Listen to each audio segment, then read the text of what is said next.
Ramen here. Who else would it be? This is Observations with Otsu for August 18th. Hope you've had a good week. Hope you had a good weekend. Is it ramen season? That's going to be the title of my video.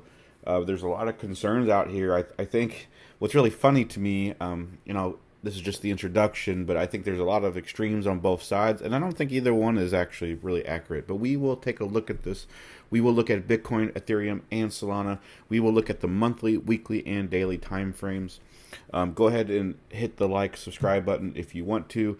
I'm going to do a few thoughts about my premium group, and then we'll get into it. So first things first, I have a group called Aaron Pro Trading. This is a Patreon and Discord hybrid group because we have a lot of old members from Discord. We did transition to Patreon, but the Discord is still useful. So the quick thing is that we have 5 extra videos per week. So for all members, so on Twitter, for example, we do Observations with Otsu. We do Bitcoin Brief 3 times a week, and sometimes I tend to get an extra video in there. I still have a series called AI Trading that I'm going to introduce. So I'm already doing like 3 to 5 videos per week for everybody. There's no sign up for that required. But if you want more, specifically more for altcoins and more for details with stocks and commodities, that's what this is for. Where we look at things, you get about 5 videos per week on Patreon, which is also accessible with Discord. If you want to do Discord only, a lot of people tend to do that. And so with the Discord, you also get what's called my Aaron Pro Terminal. We have 5 channels where we look at different alerts from we do crypto, we do stocks, we do Bitcoin specific stocks, so like stocks that have bought Bitcoin. So if you want to only filter into those and try to filter out the rest, you can do that. We look at commodities as well for those alerts, and they have, it's not just some random price that I tell you. It's got the price, it's got the entry, it's got everything for you, the stop loss, things like that. So it's an actual tradable thing. And so I'm also going to introduce maybe a trading challenge with that. We also, speaking of trading, we also have 2 portfolios that we look at. We have a trading crypto portfolio, which is up about 2x from when we started, which was pretty recent. And then we also have a DeFi wallet portfolio as well. And so that one's going to be a little more higher risk for those that want the meme coins or wants more lower market caps. I tend to only put my lower market caps in that channel. So if you're looking on my Twitter account trying to see if I post low market caps, I don't do it. I post it only in this channel because I'm still, I don't want to post anything with that low market cap. I don't want to sway the market in that way. So it is isolated to a small group of people. So that's the gist for that. You can go ahead and check this out. There's a link right here. You can go ahead and pause that. I'm going to leave a link in the description as well if you're interested. If not, that's totally fine. I thank you for listening to this. And so let's go ahead and get into the video. All right, so let's get started here. So is this ramen season? It's kind of a loaded title, I know, because the main focus on this, and I'm going to switch here to the total market cap, and we're going to do the total first. We'll probably go into total 2 and 3 as well. But the big thing with this is a lot of people are really concerned here on both sides. Like people, there are bulls that are really concerned, like, why are these bears so stupid and blah, blah, blah, blah, blah. Like, dumb bears, blah, blah, blah. And honestly, I'm tired of that. I think it might be because this is my 3rd cycle and I'm just tired of hearing that. Like, it's just high school drama. To me, that's how I translate it, is because some people here, especially if you're past your 1st cycle here, you really should be focusing on yourself and analyze yourself as well. Like, are you profitable? How long have you been here, and are you profitable? And it's going to be a little bit of a nuanced thing, because really only like 1 to 3%, or let's just say 5 to be lenient, are really profitable in this space. So if you want to be profitable, you need to be like in the 1%, 2%, 3%. I actually got a video series I'm planning to do. This is definitely like, it's not even in beta, it's like alpha, it's like brainstorming phase. But I'm planning to do a series called the 1% of the 1%, and basically focusing on how you can educate yourself, how you can put yourself in a position to do that, to be in that profitable range. Because a lot of people, a lot of trading education in general, this will be a trading education series, but a lot of people just show that, or like, hey, buy my thing for this, and I'll tell you all the basics. Well, that's not good enough because everybody can learn the basics. If you are trading, like if you are in trading, chances are you already know the basics anyway, or you're getting ready to, or it has common access, right? But the basics aren't going to teach you how to be in the 1%. And what I'm thinking about doing will get you much more suited to be that way. It's going to be focusing on hard work and dedication and things like that, because anybody can open up a trading view thing, upload a video to YouTube like I'm doing here, but it takes more than that. So I want to share and educate how it would take more than that. But I'll digress from that. So you have that party, right, as far as the bulls go, like, oh these stupid bears, these stupid, everything's a top to them, blah blah blah blah blah. And I've got accused of that recently because I showed a what I think could be the top for the monthly, and we'll get into that later on. But there's the other group as well where it's like, oh, bulls are dumb, blah blah blah. Like, so everybody's calling each other like names, and it's just like, I'm tired of this. For one, like, I'm not in high school anymore. This is my third cycle. You should be focusing on yourselves. But I think it does play into things because a lot of people have been very scared for the past few days, like 5 days or so. Let's just say the past week. And I think both sides are kind of just, I'd say, pointing fingers at each other and it reveals that I don't think either group really knows what they're talking about. You know, bulls, which I tend to identify more with bulls, tend to be a little more absent-minded at this stage of the game, okay? And I think bears tend to be too critical at this stage of the game. And so I think a lot of it stems from, again, my third cycle. The previous two cycles, it's been pretty freaking easy to make money as a bull. Like, you kind of have to be a little bit unintelligent. You have to think in 20 IQ terms. You just buy and hold in some sense. Not all the time. That's becoming less likely. I think this cycle was the hardest of the three. But based off my knowledge and things like that, that's helped me in the long term. But I think that 20 IQ gets used, like, it gets weaponized in a sense. And that creates like unnecessary drama. Again, I don't even want this. But I say all this because it is relevant to the market conditions. A lot of people think that I actually don't think there's a lot of people that think the top is in. Based off my experience, a lot of people think there's a lot of people that think the top is in. And that's very interesting to me, and that just kind of shows bulls in particular do have some projection here. And you need to distinguish, like, if you're a bull, I'm not calling you out. That's not what I'm saying. I'm not attacking bulls here. I'm just saying, like, the people that do this do tend to be bulls. It's not that all bulls do this, but it is a characteristic of what, like, unhinged bulls will do. Now, again, a lot of nuance. I may have lost a few of you already with that vernacular, but again, it's relative to the market conditions because I don't think a lot of people really know what's going on. There are bulls that are confused. There are bears that are getting excited, and I don't think either one is right. I think we might just be still trying to figure out where we're at here. Now, that brings us to the market conditions and the total in general. And so we're going to focus mainly on charts from now on. So monthly here, so the monthly here on the daily is very the monthly here on the total is very interesting because we do have that bear div. I've still been looking at this. But as far as this goes, we also have a breakout of this zone. We've had that for about a month now. And about a month and a half, we're still moving upwards. And so I think this is quite telling. And you almost have like a C-fork situation here. I'm not good at C-fork, so I apologize if that's not accurate to C-fork terminology. But this is kind of what I'm looking at. You have a trend line focusing upwards. This does not need to really trigger, because this is only 2 points. There's no third point on this. We don't have enough history, believe it or not, to understand if that is effectual. We could look at this from this zone, and this wouldn't work out, right? Because you have this. So that clearly doesn't work out. So it doesn't have to hit that. Now, it is already hitting this. Actually, no, it's not. It's from this zone. Sorry. So if you wanted to adjust it, it would be like so. And so we could do, I'm just making stuff up at this point. Just moving this. I mean, you could kind of force a channel. I don't like that. I don't like the way that that's functioned. So I don't tend to prefer that. So anyway, this is kind of what we got going on. From this standpoint, we've already broken above the monthly despite the divergence. So this is going to put us in a perspective here.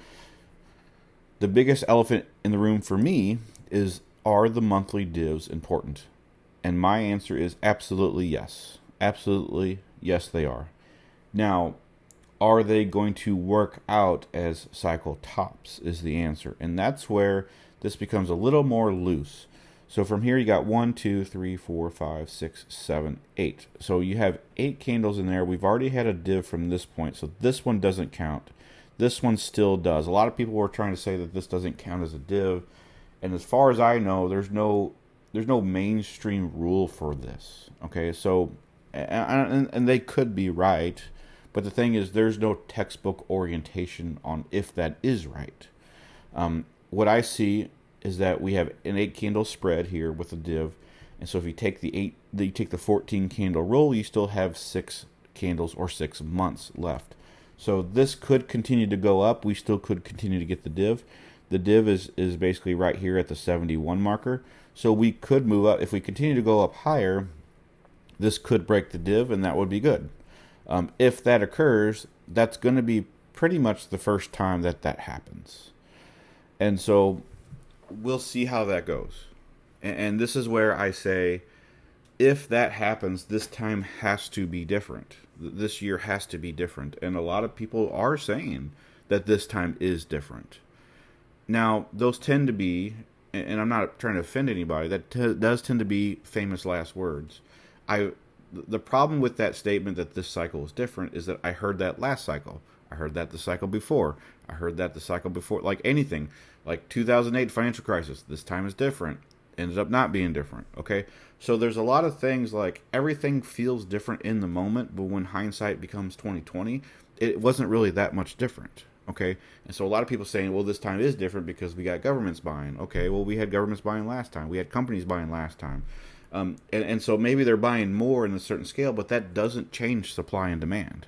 That doesn't change market psychology. That doesn't change, patterns just don't stop because of something that you decide is different, okay? Especially when things have been decided as different for a long time, people are still trying to predict Big Short 2.0. That's another like niche thing on Twitter that just blows my mind. Like everybody's trying to predict a market drop in the housing market, and I'm telling you, like, the more people try to predict that, the more it's not going to happen. That's how market psychology works. If everybody is apparently waiting for a drop in the markets to buy houses at $5, like that's not going to happen.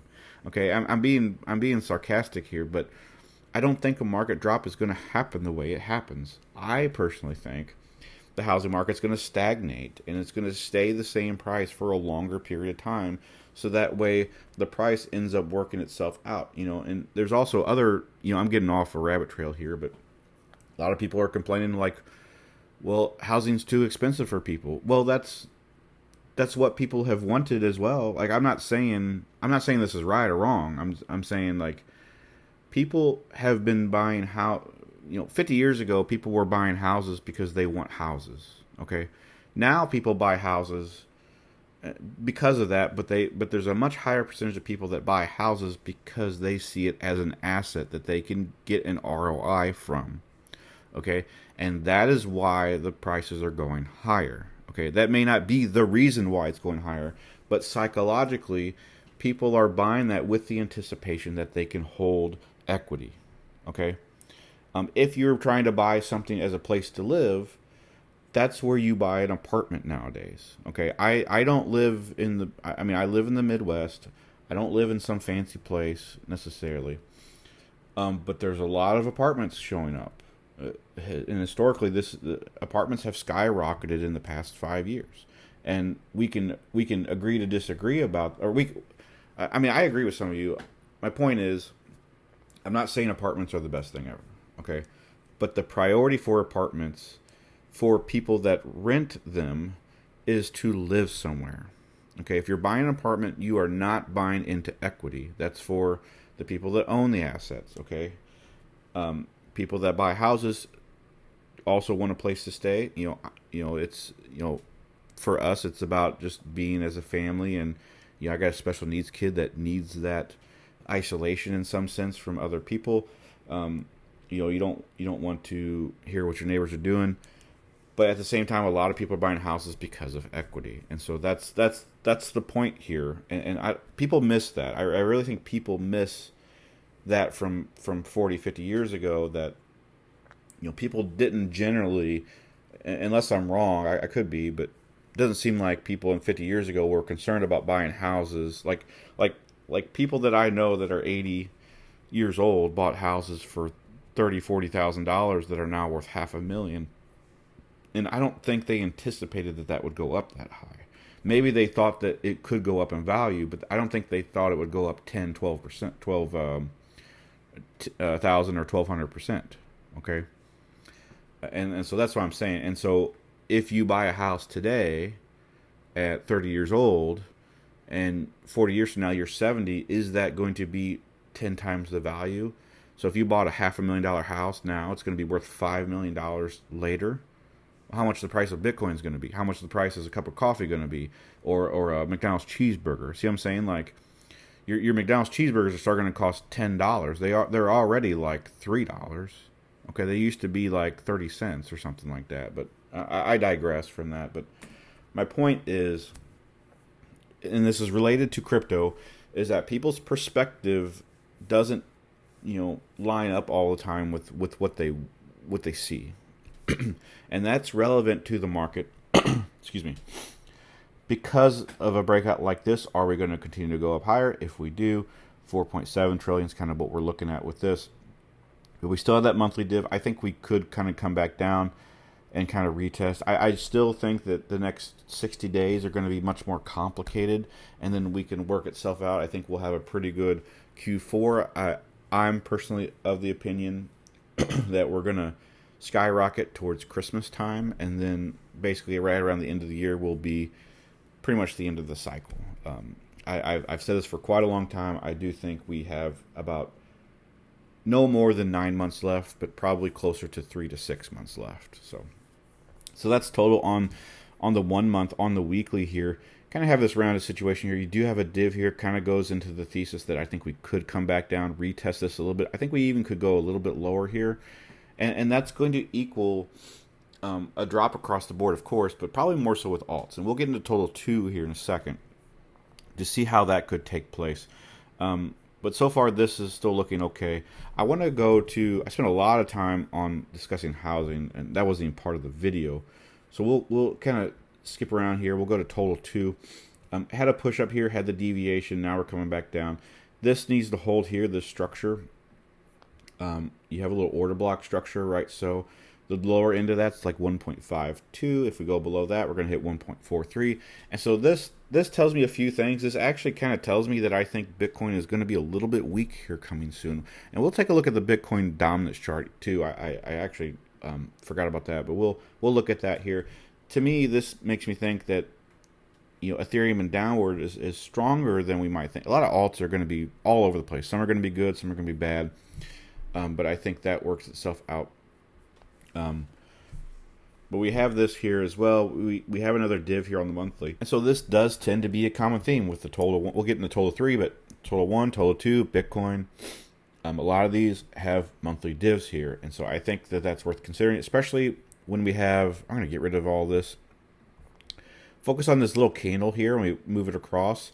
This ends up becoming a breaking point. And so we still have 13 days to go. I would not be surprised if we actually drop back. That is a possibility. So if we do, that's a 6% drop roughly. And so that would kind of pause us a little bit. But if this stays above, then we're in the same situation as total 1. This also makes me think, because this excludes Bitcoin, that the altcoin market is actually stronger than you think. And a lot of people are going to disagree with that because they see red, they see double digits, they see all this stuff, and it's just like, yeah, but the market is telling us otherwise. Now, most of this is Ethereum, right? But that should also tell you that, hey, Ethereum is strong. A lot of Ethereum coins are holding up a little bit versus Solana and other tokens on other networks. And so this plays itself out. Like Hype is doing okay. Pump Fund's not really doing okay. I won't share that in this video, but I think Ethereum could finally get its mark here. And so we'll see how that goes. Let's go to total 3. And we see here roughly kind of the same thing here. We also have another monthly div. So on all 3 of these and Bitcoin, so we're 4 for 4 for monthly divs. And so I again, if you get bear divs across the board, that's pretty obvious. I feel like the writing is literally on the wall, and people are looking at it and they're just missing it out. Okay, and we'll get into Bitcoin later on, where if we go below 102,000 on Bitcoin, like the cycle's over, in my opinion, because even if it does recover, it's going to take almost a year to recover that. We'll get into that, but I think I might just focus only on Bitcoin and Ethereum, and we won't focus on Solana for this video, because I'm taking some time to explain this, but I think we need to explain it. So that's the monthly. Now the thing with this here is we do have some time for this to come back. Okay, it's much lower here, so we can see how that goes. I would much prefer it. I don't know if this really. I don't know if there's one small thing I would prefer, actually, because if this comes back under, this is a double top, and it could come back down anyway. But that would save us from the div. Either way, neither one of those are really great. Double top is probably the better of the two if you're a bull, but because it could lead into a consolidation and then expansion and then invalidate that div. But either one's probably not great, and so we'll see how that goes. Weekly here, a little bit different, actually, quite different. And so this, you have your swing high order block here. If you move this over, it matches pretty closely. It doesn't have to be exact either, but it matches pretty closely to the top of this without the wick. And so now you have this consolidation at resistance. So this is really telling to me, is this going to break or not? And so chicken scratch here. This is kind of what you got to work with. This is your build-up zone. And so this is all your gray area. It could move in and out here and still be bullish or bearish, depending on your viewpoint, pretty much neutral. This is going to matter if it comes back down here, breakdown. I think cycle probably could be over. And I know a lot of people are thinking, why do you keep talking about cycle tops, Otsu? But the problem is if we go down all the way to here, we're in May of 2026, and then we break down, yeah, pretty much over, honestly. If we take almost a whole year and we still break down, it's pretty sad. We need to break above here. And that's what I'm saying. I do think we need to break above either now or sometime in the next 6 months. Okay? And if we don't, that's going to be probably the saddest cycle ever. Also, too, we can't, I did say, I did kind of talk about this time as different. In some sense, that will be true. The problem is, the way we analyze that is different, right? And so I say that to say altcoins are going to be much different. Like, we have many more altcoins now, so the liquidity is going to be spread differently. Now, that doesn't mean the cycle is going to be different. Okay, so I think there's a distinction there. But anyway, got to build up here. I think this looks okay, honestly. I think this, I think total 2 looks the best. I think total 3 looks good.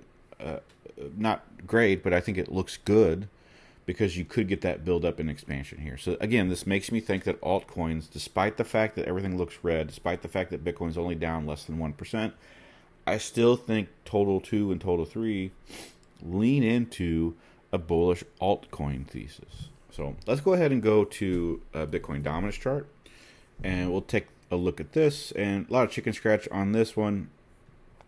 My main thesis really doesn't change. If we break below 58, 52, or just 58 in general, we get that altcoin run. We've had a drop here for the past 2 months.